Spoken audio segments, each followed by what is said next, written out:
అగ్రిగోల్డ్ సంస్థ ప్రజల నుంచి వేల కోట్లు వసూలు చేసి దుకాణం మూసేసిన సంస్థ 7 రాష్ట్రాల్లో 6,300 కోట్ల డిపాజిట్లు సేకరించి అగ్రిగోల్డ్ సంస్థ ఆ సొమ్మును సొంత ఖాతాల్లోకి మళ్లించుకుంది. కానీ ఇప్పటి వరకు అందరి మధ్యలో ఉన్న ప్రశ్న ఒక్కటే, దోచేసిన సొమ్ము ఏం చేశారు, ఆ డబ్బులు ఎక్కడ పెట్టారు, అవి ఏ రూపంలోకి మార్చారు?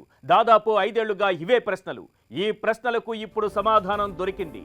అగ్రిగోల్డ్ సంస్థ వ్యవహారాలపై లోతైన దర్యాప్తు చేసిన ఎన్ఫోర్స్మెంట్ డైరెక్టరేట్ అధికారులు అగ్రిగోల్డ్ గుట్టును బయటపెట్టారు.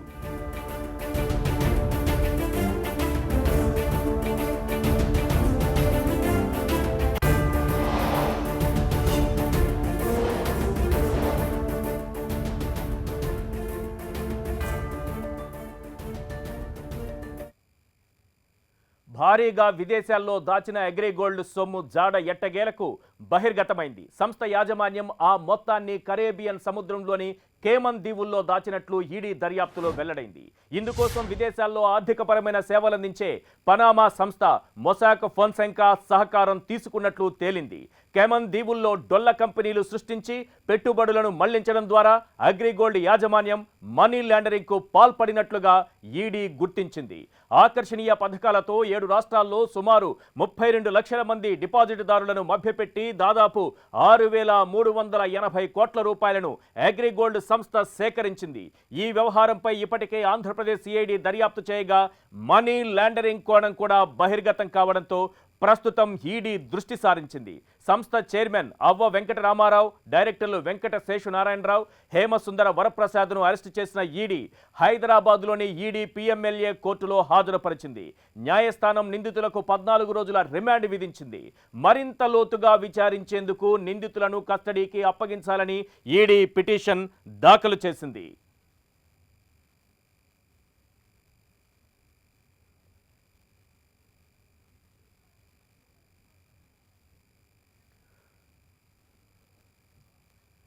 ఆకర్షణీయమైన పథకాలతో మొత్తం 7 రాష్ట్రాల్లో సుమారు 32 లక్షల మంది డిపాజిటర్ల నుంచి డబ్బులను వసూలు చేసింది అగ్రిగోల్డ్ సంస్థ.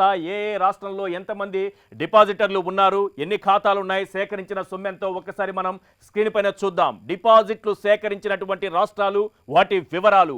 రాష్ట్రం డిపాజిటర్లు ఖాతాలు సేకరించినటువంటి సొమ్ము ఆంధ్రప్రదేశ్ 11,57,497 మంది డిపాజిటర్లు ఉన్నారు. మొత్తం 19,43,121 ఖాతాలున్నాయి. సేకరించిన సొమ్ము మొత్తం 394 కోట్ల రూపాయల 47 లక్షల వరకు సేకరించినట్టుగా మనకు క్లియర్గా అర్థమవుతోంది. ఇక కర్ణాటక రాష్ట్రానికి సంబంధించి మొత్తం 4,81,703 మంది డిపాజిటర్లు ఉన్నారు. ఖాతాలు మొత్తం 8,43,870 ఖాతాలు మొత్తం ఓపెన్ చేశారు. తెలంగాణ రాష్ట్రానికి సంబంధించి 1,66,488 మంది డిపాజిటర్లు ఉన్నారు. మొత్తం ఖాతాల సంఖ్య మనం చూసినప్పుడు 2,66,944 ఖాతాలను ఓపెన్ చేశారు. రైట్, మిగతా స్టేట్స్లో కూడా ఒక్కసారి పరిస్థితి ఏ రకంగా ఉందో మనం చూద్దాం. రైట్, మిగతా రాష్ట్రాల్లో కూడా పరిస్థితిని చూస్తున్నాం. ఒడిశాకు సంబంధించి 70,820 మంది డిపాజిటర్లు ఉన్నారు. 95,419 ఖాతాలను తెరిచినట్టుగా మనకు స్పష్టంగా క్లియర్గా అర్థమవుతోంది ఇక్కడ. అలాగే అక్కడ సేకరించినటువంటి సొమ్ముకు సంబంధించి 200,91,91,260 రూపాయలు సేకరించినటువంటి సొమ్ము. ఇక తమిళనాడుకు సంబంధించి డిపాజిటర్లు 28,646 మంది ఉన్నారు. 38,363 ఖాతాలను ఓపెన్ చేశారు. 100 కోట్లకు పైగా 101,61,20,700 రూపాయలు అక్కడి నుంచి సేకరించారు తమిళనాడు రాష్ట్రానికి సంబంధించి. ఇక మహారాష్ట్రకు సంబంధించినటువంటి డిపాజిటర్ల సంఖ్య 8,688 మనకు కనిపిస్తోంది. మొత్తం ఖాతాలు ఇక్కడ ఉన్నవి 9,160. ఇక్కడ సేకరించినటువంటి సొమ్ము మొత్తం కూడా 23,42,42 రూపాయలను ఇక్కడ నుంచి సేకరించినట్టుగా మనకు క్లియర్గా అర్థమవుతోంది. ఇక మిగతా రాష్ట్రాల్లో పరిస్థితిని కూడా ఒక్కసారి చూద్దాం. డిపాజిట్లు సేకరించినటువంటి రాష్ట్రాలు, వాటి వివరాలను మనం చూస్తున్నాము. ఏ రాష్ట్రంలో ఎంతమంది డిపాజిటర్లు ఉన్నారు, మొత్తం ఖాతాలన్నీ, సేకరించినటువంటి సొమ్ము ఎంత అన్నది క్లియర్గా మనం స్క్రీన్ పైన చూస్తున్నాం. ఛత్తీస్గఢ్ 1181 మంది డిపాజిటర్లు ఉన్నారు. మొత్తం ఖాతా 1206 ఖాతాలు ఇక్కడ కనిపిస్తున్నాయి. ఇక సేకరించినటువంటి సొమ్ము 2,55,64,130 రూపాయలుగా మనకు ఇక్కడ క్లియర్గా అర్థమవుతోంది. ఇక అండమాన్ దీవులు, ఇక్కడ రాష్ట్రాలను దాటి దేశం దాటి వెళ్ళిపోయినటువంటి పరిస్థితి కూడా క్లియర్గా అర్థమవుతోంది. అండమాను దీవుల్లో కూడా డిపాజిట్లు సేకరించేటటువంటి పనిని మొదలుపెట్టింది అగ్రిగోల్డ్ సంస్థ. అక్కడ కూడా అగ్రిగోల్డ్ చేతిలో మోసపోయినటువంటి డిపాజిటర్లు అనేక మంది ఉన్నారు. మొత్తం డిపాజిటర్లు 3,842 మంది, మొత్తం ఖాతాలు 4,549. ఇక్కడ సేకరించినటువంటి సొమ్ము చూస్తే 12,28,33,900 రూపాయలు ఇక్కడ సేకరించినట్టుగా మనకు క్లియర్గా అర్థమవుతోంది. ఈ రకంగా మొత్తం 7 రాష్ట్రాలతో పాటు అండమాను దీవుల్లో కూడా డిపాజిటర్ల నుంచి మొత్తం 6,000కు పైగా ఇక్కడ సేకరించినటువంటి 6,380 కోట్ల రూపాయలు మొత్తం సేకరించినటువంటి సొమ్ము 7 రాష్ట్రాల్లో, అలాగే మనం అండమాన్ నికోబార్ దీవుల్లో కూడా అనేక మంది నుంచి డిపాజిటర్ల నుంచి సొమ్మును సేకరించి ఆ సొమ్మును దారి మళ్లించి దీవుల్లో ఆ దాచారనేది చాలా క్లియర్గా అర్థమవుతోంది. ఈడీ దర్యాప్తుతో అనేకమైనటువంటి అంశాలు ఇందులో నుంచి బయటపడ్డాయి. దాదాపు 6,380 కోట్ల రూపాయలను అగ్రిగోల్డ్ సంస్థ సేకరించింది. ఇప్పటికే ఆంధ్రప్రదేశ్ సిఐడి దీనిపైన దర్యాప్తు చేస్తున్న సమయంలో ఇక్కడ మనీ లాండరింగ్ కూడా జరిగిందనేటటువంటి అంశం వెలుగులోకి రావడంతో ఈడీ దీనిపైన దృష్టి పెట్టింది. ఈడీ దృష్టి పెట్టిన తరువాత ఇక్కడ ఎంత దోచారు, ఏ రకంగా దారి మళ్లించారు, ఏ దీవుల్లో దీన్ని భద్రపరిచారు, ఎక్కడ దాచారు, ఎక్కడ దోచారు, ఎక్కడ దాచారు అన్నది కూడా క్లియర్గా అర్థమైంది. ఇక ఈడీ దర్యాప్తుతో యాజమాన్యం నిర్వాకాలు ఒక్కొక్కటిగా బహిర్గతమవుతున్నాయి. దేశవ్యాప్తంగా ఈ సంస్థ 7 రాష్ట్రాల్లో డిపాజిట్లు సేకరించినట్లు ఈడీ గుర్తించింది. స్థిరాస్తి వ్యాపారం పేరిట ఏజెంట్లను చేర్చుకున్నటువంటి సంస్థ వారి ద్వారా పెద్ద ఎత్తున డిపాజిట్లు సేకరించింది. డిపాజిటర్ల పేరిట కేటాయించినట్లు చెప్పినటువంటి ప్లాట్లకు హద్దులు నిర్ణయించకుండా ఇక్కడ జరిగినటువంటి డిపాజిటర్లు జరిగినటువంటి మోసాలన్నీ కూడా క్లియర్గా చెబుతాను, ఒకసారి వింటూ రండి. డిపాజిటర్ల పేరిట కేటాయించినట్లు చెప్పినటువంటి ప్లాట్లకు హద్దులు నిర్ణయించకుండా, లొకేషన్ చెప్పకుండా, వాస్తవ మార్కెట్ విలువ ప్రస్తావించకుండా, సర్వే నెంబర్లు వెల్లడించకుండా ఈ రకంగా మాయ చేసింది. పేరుకే స్థిరాస్తి వ్యాపారం అని చెప్పినా ఆర్బీఐ నుంచి అనుమతులు లేకుండానే డిపాజిట్లు సేకరించింది. ఈ నిర్వాకాన్ని గుర్తించిన సెబీ వెంటనే వ్యాపార కార్యకలాపాలని ఆపేసి డిపాజిట్దారులకు సొమ్ము తిరిగి చెల్లించాలని, వారి సొమ్ము వారికి ఇచ్చేయాలని ఆదేశించింది. దాన్ని పట్టించుకొని చైర్మన్ అవ్వ వెంకటరామారావు కొత్త కంపెనీలను తెరపైకి తెచ్చి కమిషన్ ఏజెంట్ల ద్వారా భారీగా డిపాజిట్లు సేకరించారు. ప్రక్రియ కాస్త పోంజీ స్కామ్ గా రూపాంతరం చెందింది. ఈ క్రమంలో ప్లాట్లు ఇస్తామంటూ 32 లక్షల మంది నుంచి తీసుకున్నటువంటి సొమ్ముకు చివరకు దాదాపు 5.3 లక్షల ప్లాట్లు మాత్రమే వెంచర్లో ఉన్నట్లు ఈడీ దర్యాప్తులో తేలినటువంటి పరిస్థితి కనిపిస్తోంది. రైట్, ఇక బాధితులు చాలామంది ఉన్నారు. మనం చూసాం ఇప్పటి వరకు ఎంతమంది డిపాజిట్దారులు ఏ రాష్ట్రాల్లో ఉన్నారు, ఎన్ని ఖాతాలు ఉన్నాయి, మొత్తం వారి నుంచి సేకరించినటువంటి సొమ్ము ఎంత, ఇలా అనేక అంశాలు మనం చూస్తూ వచ్చాం. రైట్, బాధితులతో మా ప్రతినిధి సునీల్ మాట్లాడారు. దానికి సంబంధించినటువంటి విషయాన్ని ఒక్కసారి మనం స్క్రీన్ పైన చూద్దాం. అసలు ఈ కేసులో ఏం జరుగుతుంది, మరోవైపు కోర్టులో కూడా కేసు నడుస్తుంది కదా, ఎంతవరకు వచ్చింది విచారణ? ఇది భారతదేశంలోనే అతిపెద్ద స్కామ్, ఫైనాన్షియల్ ఫ్రాడ్ స్కామ్. 8 రాష్ట్రాల్లో దాదాపుగా 32 లక్షల మంది కస్టమర్లకి దాదాపుగా మొత్తంగా చూసుకుంటే 7,500 కోట్ల రూపాయల ఫ్రాడ్కు సంబంధించినటువంటి కేసు. ఇది 2015 జూలై నుండి తెలంగాణ హైకోర్టులో కేసు జరుగుతూ ఉంది. మరి దాదాపుగా 23,000 ఎకరాల వరకు ప్రాపర్టీస్ను కూడా కోర్టుకి అటాచ్మెంట్ చేయించడం జరిగింది. తెలంగాణ తర్వాత ఆంధ్రప్రదేశ్, కర్ణాటక రాష్ట్రాల్లో ఉన్న ఆస్తుల్ని జప్తు చేయించడం జరిగింది. ఇప్పుడు ప్రస్తుతంగా ఏంటంటే దాదాపుగా ఒక 1 ఇయర్ పైగా ఈ హైకోర్టులో కేసులు జరగకపోవడంతో ఈ ఈడీ దర్యాప్తు కావచ్చు, లేదంటే సిఐడి దర్యాప్తు పెండింగ్లో పడింది. ఇప్పుడు మళ్ళీ కోర్టులో కేసు స్టార్ట్ కావడంతో ఈడీ దర్యాప్తు ముమ్మరం చేసింది. మరి అగ్రిగోల్డ్ కంపెనీకి సంబంధించినటువంటి యాజమాన్యం చైర్మన్ వెంకటరామారావు అవ్వాస్, అలాగే వెంకటశేషు నారాయణరావు అవ్వాస్, హేమసుందర్ వరప్రసాద్ అనే 3 మరి ఇద్దరు డైరెక్టర్లను చైర్మన్ను నిన్న మరి అరెస్ట్ చేశారు. ఈరోజు వచ్చేసి కోర్టులో సబ్మిషన్ చేశారు. 14 రోజుల రిమాండ్, జ్యుడిషియల్ రిమాండ్కు పంపించడం జరిగింది. ప్రధానంగా వీళ్ళు మనీ లాండరింగ్ యాక్ట్ పాల్పడ్డారు. ఏదైతే మీ దగ్గర నుంచి డిపాజిటర్ల దగ్గర నుంచి సేకరించిన అమౌంట్ మొత్తం కూడా విదేశాలకు అక్రమంగా తరలించారనేది ఈడీ అధికారులు చేస్తున్నారు. వీరందరూ ఖచ్చితంగా ఇతర దేశాలకు తరలించే అవకాశం ఉందంటారా? ఖచ్చితంగా ఏం జరిగిందంటారు? అంటే గతంలో ప్యారడైజ్ పత్రాల్లో కేమాన్ ఐలాండ్స్ లాంటి దేశాలకు వీరు మరి హవాలా మార్గంలో అక్కడ కంపెనీలను, ఒక 2 కంపెనీలను కూడా ఏర్పాటు చేసేసి అక్కడ కంపెనీలకు మరి హవాలా మార్గంలో డబ్బులు పంపించినట్టుగా మరి ప్యారడైజ్ వికిలీక్స్ పత్రికల్లో వెల్లడించడం జరిగింది. మరి దాన్ని బేస్ చేసుకొని కావచ్చు, లేదంటే ఈడీకి సంబంధించినటువంటి ఇన్వెస్టిగేషన్లో దొరికిన ఆధారాల ప్రకారం కావచ్చు, ఈ మనీ లాండరింగ్ చట్టం కింద వీళ్ళు దాదాపుగా 942 కోట్లు సుమారుగా 150 సూట్ కేస్ కంపెనీలకు మార్చారన్నటువంటి అభియోగంతో మరి దర్యాప్తు అనేది తీవ్రతరం చేశారు.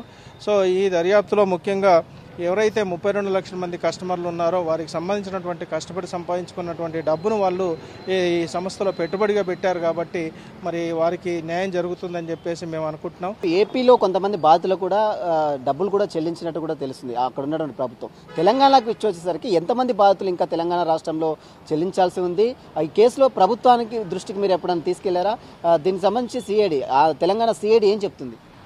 దాదాపుగా ఇప్పుడు మీరు అడిగిన ప్రశ్నకు సమాధానంగా మన ఆంధ్రప్రదేశ్లో ఇప్పుడు ఉన్నటువంటి ముఖ్యమంత్రి జగన్మోహన్ రెడ్డి గారు వారు గత ఎన్నికల్లో ఇచ్చినటువంటి హామీ మేరకు 20,000 లోపల ఉన్నటువంటి డిపాజిట్దారులందరికీ కూడా నేను 3 నెలల లోపల నేను మా డిపాజిట్దారులందరికీ కూడా డిపాజిట్ చెల్లిస్తానని చెప్పేసి హామీ ఇచ్చారు.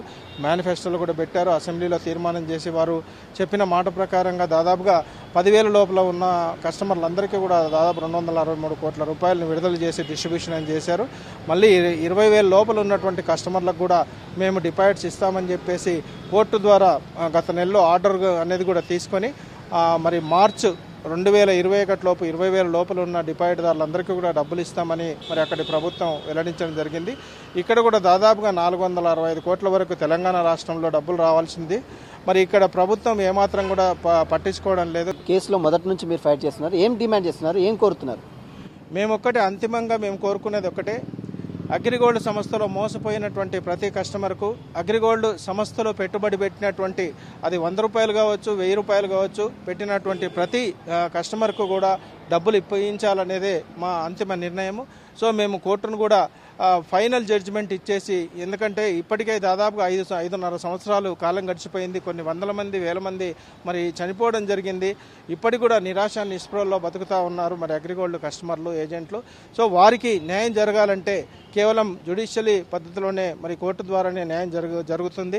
మీద 8 రాష్ట్రాల్లో ఉన్నటువంటి 32 లక్షల మంది బాధితులకు సత్వరమే న్యాయం చేసే దిశగా న్యాయస్థానాలు చర్యలు తీసుకోవాలి. ఎందుకంటే దాదాపు 5 సంవత్సరాల నుంచి చాలా మంది బాధితులు ఎంతో మంది ఆత్మార్పణం చేసుకున్నటువంటి పరిస్థితి. ఇకనైనా కోర్టులు తాత్పర్యం చేయకుండా ఈ కేసులో త్వరగతిన విచారణ పూర్తి చేసి వెంటనే జడ్జిమెంట్ వచ్చే విధంగా బాధితులకు న్యాయం చేసే దిశగా చర్యలు తీసుకోవాలని మాత్రం బాధితుల తరపు, పిటిషనర్ తరపు సంబంధించినటువంటి మొదటి నుంచి పోరాడుతున్నటువంటి రమేష్ బాబు డిమాండ్ చేస్తున్నారు. మరి చూడాలి, ఈ కేసులు ఇప్పటికే ఒక పక్క ఎన్ఫోర్స్మెంట్ డైరెక్టర్ అధికారులతో పాటు మరోవైపు ఏపీ సిఐడి, ఆంధ్రప్రదేశ్తో పాటు తెలంగాణ సిఐడి కూడా దర్యాప్తు చేస్తుంది కాబట్టి కోర్టు ఈ కేసులో ఎలాంటి ఆదేశాలు జారీ చేసిన మాత్రం వేచి చూడాల్సిందని చెప్పవచ్చు.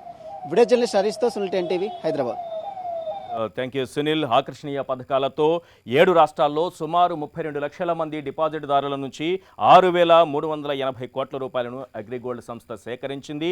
ప్లాట్లకు హద్దులు నిర్ణయించలేదు, లొకేషన్ చెప్పలేదు, వాస్తవ మార్కెట్ విలువ ప్రస్తావించలేదు, సర్వే నెంబర్లు కూడా వెల్లడించకుండా మొత్తం డిపాజిటర్లందరినీ కూడా మోసం చేసింది. స్థిరాస్తి వ్యాపారం అని చెప్పినా కూడా ఆర్బీఐ నుంచి అనుమతులు లేకుండానే డిపాజిట్లన్నింటినీ కూడా ఆ సంస్థ సేకరించింది. ఈ నిర్వాకాన్ని మొదట గుర్తించింది సెబీ. గుర్తించిన తరువాత వెంటనే కార్యకలాపాలు అన్ని ఆపేసి డిపాజిట్దారులకు వారి సొమ్ము చెల్లించాలని ఆదేశించింది. ఇక్కడ నుంచే అసలు విషయం బయటపడడం మొదలైంది. మొత్తం 6,380 కోట్ల రూపాయలకు సంబంధించి 1,000 కోట్ల రూపాయలు దారి మళ్లీ విదేశాలకు వెళ్ళిపోయింది, దీవుల్లోకి వెళ్ళిపోయింది. 942 కోట్ల రూపాయల నిధుల్ని దారి మళ్లించిందన్నది ఈడీ గుర్తించింది. దానికి సంబంధించినటువంటి క్లియర్ సమాచారాన్ని, ఒక క్లియర్ పిక్చర్ని, ఒక చిన్న అగ్రిగోల్డ్ సంస్థ మోసాలకు సంబంధించిన ఎక్స్క్లూజివ్ రిపోర్ట్ నేను మీకు అందిస్తున్నాను. మొత్తం 7 రాష్ట్రాల్లో సుమారు 32 లక్షల మంది డిపాజిటర్ల నుంచి 6,380 కోట్ల రూపాయలను సేకరించింది. ఆ తరువాత వాటిని దారి మళ్లించింది. ఏ మార్గాల్లో దారి మళ్లించింది, ఎక్కడికి మళ్లించింది, ప్రతి అంశాన్ని కూడా క్షుణ్ణంగా నేను మీకు అందిస్తున్నాను. స్థిరాస్తి వ్యాపారం పేరిట డిపాజిట్లు సేకరించినటువంటి యాజమాన్యం నిబంధనలకు విరుద్ధంగా ఇతర రంగాలకు 942.96 కోట్ల రూపాయల నిధుల్ని మళ్లించింది. విద్యుత్ సంస్థలు మొదలు సాఫ్ట్వేర్, పబ్లిషింగ్, బీమా, గనులు, వ్యవసాయం, హోటల్స్ ఇలా మొత్తం 17 సంస్థలకు మొత్తం నిధుల్ని మళ్లించినటువంటి అగ్రిగోల్డ్ యాజమాన్యం పెట్టుబడులు వాటిల్లో పెట్టినట్లుగా చూపించింది. రైట్, ఒక్కసారి మనం చూద్దాం ఏ ఏ రంగాలకు నిధులు దారి మళ్లాయో స్క్రీన్ పైన ఒక్కసారి చూద్దాం. నిధులు మళ్లించినటువంటి రంగాలు విద్యుత్ రంగం, ఇన్ఫ్రాస్ట్రక్చర్, వినోదం, వీటితో పాటు అనేక రంగాలకు మళ్లించింది. ముందుగా మనం విద్యుత్, ఇన్ఫ్రాస్ట్రక్చర్, అలాగే వినోదానికి సంబంధించి చూస్తున్నాం. అలాగే ఆహార పరిశ్రమ, ట్రావెల్ ఏజెన్సీస్, ఉపరితల రవాణా, ఇలా అనేక రకాలైనటువంటి రంగాలకు నిధులు మళ్లించింది. మొదటి నుంచి ఒక్కసారి చూద్దాం ఏ ఏ రంగాలకు ఏ రకంగా నిధులు మళ్లించిందనేది.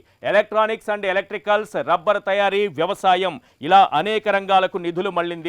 మళ్ళీ మొదటి నుంచి చూద్దాం. విద్యుత్ రంగానికి ఎంత మళ్లిందో కూడా ఒక్కసారి మనం స్క్రీన్ పైన చూద్దాం. విద్యుత్ రంగానికి సంబంధించి 180,64,82,770 రూపాయలు. అలాగే ఇన్ఫ్రాస్ట్రక్చర్కి సంబంధించి 180,21,26,000 రూపాయలు. ఇక వినోద రంగానికి సంబంధించి 171,92,25,000 రూపాయలు దారి మళ్లినట్లుగా క్లియర్గా అర్థమవుతోంది. మిగతా రంగాల్ని కూడా ఒక్కసారి చూద్దాం. పరిశ్రమలు ఏవే ఉన్నాయి, వాటికి ఏ రకంగా దారి మళ్లింది, ఎంత మళ్లింది. ఆహార పరిశ్రమకు సంబంధించి 178,98,30,600 రూపాయలు. ఇక ట్రావెల్ ఏజెన్సీస్కి సంబంధించి 54,99,50,000 రూపాయలు. అలాగే ఉపరితల రవాణాకు సంబంధించి 30,61,54,000 రూపాయలు దారి మళ్లినట్లుగా మనకు క్లియర్గా అర్థమవుతోంది. మిగతా రంగాలను కూడా ఒకసారి మనం స్క్రీన్ పైన చూద్దాం. ఎలక్ట్రానిక్స్ అండ్ ఎలక్ట్రికల్స్కి సంబంధించి 29,86,62,839 రూపాయలు దారి మళ్లింది. అలాగే రబ్బర్ తయారీ పరిశ్రమకు 26,75,20,000 రూపాయలు దారి మళ్లింది. ఇక వ్యవసాయానికి సంబంధించి 19,19,47,000 రూపాయలు దారి మళ్లినట్లుగా క్లియర్గా మనకు అర్థమవుతోంది. ఈ రకంగా అనేక రకమైనటువంటి సంస్థలకు దారి మళ్లించింది. మొత్తం దారి మళ్లినటువంటి సొమ్ము ఎంత ఉందని చూస్తే 942 కోట్ల రూపాయలు నిధులు వివిధ రంగాలకు మళ్లించినట్లుగా మనకు క్లియర్గా అర్థమవుతోంది. రైట్, మా ప్రతినిధి సునీల్ ఉన్నారు మనకు అందుబాటులో. సునీల్తో ఒక్కసారి మనం మాట్లాడదాం. హైదరాబాద్ నుంచి అందుబాటులో ఉన్నారు. మరి కాసేపట్లో జయరాజ్ విజయవాడ నుంచి మా ప్రతినిధి మనతో పాటు జాయిన్ అవుతారు. ముందుగా మనం సునీల్తో మాట్లాడదాం. సునీల్, ఈడీ విచారణ చేపట్టిన తరువాత అగ్రిగోల్డ్ సంస్థ మోసాలకు సంబంధించి ఎలాంటి అంశాలు వెలుగు చూశాయి? ఎస్ ఈశ్వర్, స్థిరాస్తి పేరిట అక్రమంగా డిపాజిట్లు ప్రజల నుంచి వసూలు చేసి దాదాపు 1,000 కోట్ల రూపాయలు మోసం చేసినటువంటి అగ్రిగోల్డ్ పై ఈడీ ఎన్ఫోర్స్మెంట్ డైరెక్టరేట్ అధికారులు కేసు నమోదు చేసుకోవడం జరిగింది. ప్రధానంగా అటు ఆంధ్రప్రదేశ్ సిఐడితో పాటు తెలంగాణ సిఐడి అధికారులు ఇచ్చినటువంటి రిపోర్టు ఆధారంగా ఎన్ఫోర్స్మెంట్ డైరెక్టరేట్ అధికారులు రంగంలోకి దిగడం జరిగింది. ప్రధానంగా ఈ కేసులో అక్రమంగా మనీ లాండరింగ్ యాక్ట్కు పాల్పడ్డట్టు చాలా క్లియర్ ఎవిడెన్స్ ని ఎన్ఫోర్స్మెంట్ డైరెక్టరేట్ అధికారులు సేకరించారు. ఇందులో భాగంగానే ఎక్కడెక్కడ డిపాజిట్ చేశారు, దాదాపు 8 ప్రాంతాల నుంచి 7 రాష్ట్రాల్లో ఒక కేంద్ర పాలిత ప్రాంతం మొత్తం 8 ప్రాంతాల నుంచి కూడా దాదాపు 32 లక్షల మంది బాధితుల దగ్గర నుంచి 6,380 కోట్ల మేరకు అక్రమ డిపాజిట్లు వసూలు చేసినట్లు కూడా చాలా స్పష్టంగా ఎన్ఫోర్స్మెంట్ డైరెక్టర్ అధికారులు ఆధారాలు సేకరించారు. ఆ ఆధారాల ప్రకారమే నిన్న ముగ్గురు అటు చైర్మన్ అవ్వాస్ వెంకట రామారావుతో పాటు అవ్వాస్ వెంకట శేషునారాయణ, అదేవిధంగా శ్యామ్ సుందర వరప్రసాద్ ఇద్దరు డైరెక్టర్లతో పాటు ఒక చైర్మన్ కూడా ఈడీ అధికారులు అరెస్ట్ చేసి నిన్న జ్యుడిషియల్ రిమాండ్ చెంచల్ కూడా జైలు కూడా తరలించడం జరిగింది. అయితే ఈ కేసులో మరొకసారి ముగ్గురిని కస్టడీలో తీసుకోవాలని ఇప్పటికే ఈడీ కోర్టుకి ఎన్ఫోర్స్మెంట్ డైరెక్టర్ అధికారులు కూడా కస్టడీ పిటిషన్ కూడా దాఖలు చేయడం జరిగింది. వారిని కస్టడీలో తీసుకుంటే వీరందరూ ఎక్కడెక్కడ పెట్టుబడి పెట్టారు, సేకరించారు. ఎందుకంటే అండమాన్ నికోబార్ దీవుల్లో కూడా వీరు పెద్ద ఎత్తున డిపాజిట్లు సేకరించారు కాబట్టి అదే ప్రాంతంలో మనం చూస్తున్నాం కరేబియన్ సముద్రంలోని కేమాన్ దీవుల్లో దాదాపు 9,400 కోట్ల మేరకు వీరు డిపాజిట్లు అంటే వీరందరూ కూడా అక్రమంగా అక్కడ డిపాజిట్ చేసినారు. అంటే షెల్ కంపెనీలు నిర్వహించి పెద్ద ఎత్తున అక్కడ నగదు బదిలీ చేసినట్లు కూడా ఈడీ అధికారులు ఆధారాలు సేకరించారు. మరోవైపు ఆ ముగ్గురిని కూడా కస్టడీలో తీసుకుంటే మరిన్ని విషయాలు కూడా వీళ్ళకి వస్తాయి. ఎందుకంటే పెద్ద ఎత్తున విద్యుత్ రంగంతో పాటు వివిధ పరిశ్రమలో కూడా పెద్ద ఎత్తున వీరు పెట్టుబడులు పెట్టారు. షెల్ కంపెనీలు ఓపెన్ చేసి అంటే ఎలాంటి గుర్తింపు లేకుండా షెల్ కంపెనీలు ఓపెన్ చేసి ఈ నిధులన్నిటి కూడా అండమాన్ నికోబార్ దీవులకు సంబంధించిన ఏదైతే సేకరించారో ఆ సంబంధించిన దాన్ని మొత్తం కూడా కేమాన్ దీవులకు బదిలీ చేశారనేది ఈడీ దర్యాప్తులో తేలింది. కాబట్టి ఆ దర్యాప్తు సంబంధించి ఏదైతే వీరు డిపాజిట్ చేసిన దాని మాత్రం ఈడీ అధికారులు వాటిని కూపిలాగే ప్రయత్నం అయితే చేస్తున్నారు. ప్రస్తుతం అయితే ఈ వీరు 7 రాష్ట్రాలతో పాటు ఒక కేంద్ర పాలిత ప్రాంతం మొత్తం 8 ప్రాంతాల నుంచి కూడా 32 లక్షల మంది బాధితుల దగ్గర నుంచి డిపాజిట్లు వసూలు చేసి మోసం చేశారు. మరోవైపు హైకోర్టు కూడా ఈ కేసుని సీరియస్ గా ఇన్వెస్టిగేషన్ చేస్తుంది. మరోవైపు అటు ఆంధ్రప్రదేశ్ సిఐడి అధికారులు ఇచ్చినటువంటి రిపోర్ట్ తో పాటు తెలంగాణ సిఐడి ఇచ్చిన రిపోర్ట్ ని కూడా అటు కోర్టుకు సమర్పించారు. ఇక బాధితుల సంఘం మాత్రం ఒకటే డిమాండ్ చేస్తుంది. దాదాపు 70 మంది పైగా ఆత్మహత్యలు చేసుకున్నారు. చాలా మంది ఈ నిరాశ నిస్పృహలు చెంది అంటే తమకు డబ్బులు రావు అనే ఆందోళనతో చాలా మంది ఆత్మహత్యలు చేసుకున్నారు. కాబట్టి త్వరగా హైకోర్టు కూడా ఒక జడ్జిమెంట్ ఇచ్చి బాధితులకు న్యాయం చేయాలని మాత్రం బాధితులు కూడా డిమాండ్ చేసిన పరిస్థితి మాత్రం కనబడుతుంది. ఈశ్వర్ రైట్. ఇక మా ప్రతినిధి జయరాజ్ మనకు అందుబాటులో ఉన్నారు. జయరాజ్, ఈడీ దర్యాప్తులో అగ్రిగోల్డ్ సంస్థ అక్రమాలకు సంబంధించి వెలుగు చూసిన అంశాలపైన డిపాజిటర్లు ఏమంటున్నారు? మొదటి అంశం. ఇక రెండో అంశం, ఇప్పటికే ఆంధ్రప్రదేశ్ ప్రభుత్వం 10,000 లోపు డిపాజిట్ చేసి మోసపోయిన వారికి చెల్లించింది. మిగతా డిపాజిటర్లు మోసపోయినటువంటి వారి విషయంలో ఎలాంటి చర్యలు తీసుకోబోతోంది? మొత్తం అంశాలపైన ప్రభుత్వం కూడా ఏ రకంగా దృష్టి పెడుతోంది? ఈశ్వర్, ఈరోజు ఆంధ్రప్రదేశ్ కేంద్రంగా అగ్రిగోల్డ్ చేసినటువంటి భారీ మోసాలకు ఒకటి వెలుగు చూస్తున్నటువంటి నేపథ్యంలో ఆంధ్రప్రదేశ్లోనే దాదాపు 20 లక్షల మంది బాధితులు ఉన్నారు. దీంట్లో ప్రభుత్వం జోక్యం చేసుకున్నటువంటి నేపథ్యంలో 10,000 రూపాయల లోపు ఉన్న వారికి దాదాపు 3,70,000 మందికి పరిహారం చెల్లిస్తామని చెప్పేసి రాష్ట్ర ప్రభుత్వం 264 కోట్ల రూపాయలు విడుదల చేసింది. దాంట్లో 234 కోట్ల రూపాయలు ఇప్పటి వరకు కూడా చెల్లింపులు చేసినటువంటి నేపథ్యం. దీని తర్వాత 20,000 రూపాయల లోపు ఉన్న వారికి కూడా చెల్లింపులు చేస్తామని చెప్పేసి ప్రభుత్వం దాదాపు 1,150 కోట్ల రూపాయలను బడ్జెట్లో కేటాయింపులు చేసింది. ఈ నేపథ్యంలోనే సిఐడి చేసినటువంటి ఒక లిటిగేషన్ వల్ల మొత్తం కూడా ఆగిపోయినటువంటి అసాధారణమైన పరిస్థితులు నెలకొన్నాయి. బాధితులు ఎవరైతే ఉన్నారో వారు ఒక్కసారి డిపాజిట్లు చెల్లించి ఇచ్చినటువంటి మొత్తాన్ని తీసుకుంటే రెండవసారి వారు అనర్హులు అని చెప్పేసి సిఐడి ఒక లిటిగేషన్ పెట్టినటువంటి పరిస్థితుల్లో ఈరోజు దాదాపు 1,150 కోట్ల రూపాయలు బడ్జెట్లో కేటాయింపులు చేసిన తర్వాత కూడా చెల్లించలేనటువంటి పరిస్థితి ఇక్కడ ఆంధ్రప్రదేశ్లో నెలకొంది. అయితే బాధితులు ఎవరైతే ఉన్నారో వారు వివిధ బాండ్లను సేకరిస్తారు. వివిధ దశల వారీగా బాండ్లు తీసుకున్నటువంటి నేపథ్యంలో ఒక్కసారి ఒక బాధితుడు మొత్తం తీసుకుంటే రెండోసారి తీసుకోవడానికి అనర్హుడు అని చెప్పేసి సిఐడి ఒక కొత్త వింత వాదన నేపథ్యంలో దాదాపు 1,150 కోట్ల రూపాయల బడ్జెట్లో కేటాయించిన తర్వాత కూడా చెల్లింపులు చేయలేనటువంటి అసాధారణమైన పరిస్థితులు నెలకొన్నాయి. మొత్తం మీద చూస్తే అగ్రిగోల్డ్ సంస్థకి ఉన్నటువంటి ఆస్తులన్నీ కూడా ప్రభుత్వం స్వాధీనం చేసుకోవాలి. వాటిలన్నిటి కూడా జిల్లాల వారీగా కమిటీలు వేసి వేలంపాటలు నిర్వహించాలి. ఆ మొత్తాన్ని బాధితులకు చెల్లించాలి అనేటటువంటి డిమాండ్ ఈరోజు కూడా ఇంకా ప్రభుత్వం దగ్గర పెండింగ్లో ఉంది. Eshwar, right. Thank you Jayaraj. మొత్తం 7 రాష్ట్రాలు 32 లక్షల మంది డిపాజిటర్లు 6,300 కోట్ల రూపాయల సేకరణ. స్థిరాస్తి వ్యాపారం పేరుతో డిపాజిటర్ల నుంచి సేకరించి వారి ప్లాట్లకు హద్దులు నిర్ణయించకుండా, లొకేషన్ చెప్పకుండా, మార్కెట్ విలువ ప్రస్తావించకుండా, సర్వే నెంబర్లు వెల్లడించకుండా మొత్తం మాయ చేసింది. ఆ 1,000 కోట్ల రూపాయల సొమ్మును దారి మళ్లించింది అగ్రిగోల్డ్ సంస్థ. అగ్రిగోల్డ్ సంస్థ దాదాపు 942 కోట్ల రూపాయల నిధుల్ని వివిధ రంగాలకు దారి మళ్లించింది. విదేశాల్లో అలాగే దీవుల్లో కొత్తగా అక్కడ డొల్ల కంపెనీలను సృష్టించి అక్కడికి దారి మళ్లించినట్లుగా ఈడీ దర్యాప్తులో తేట తెల్లమైంది. ఇది అగ్రిగోల్డ్ మోసాలకు సంబంధించినటువంటి ఎక్స్క్లూజివ్ రిపోర్ట్. చూస్తూనే ఉండండి 10 TV.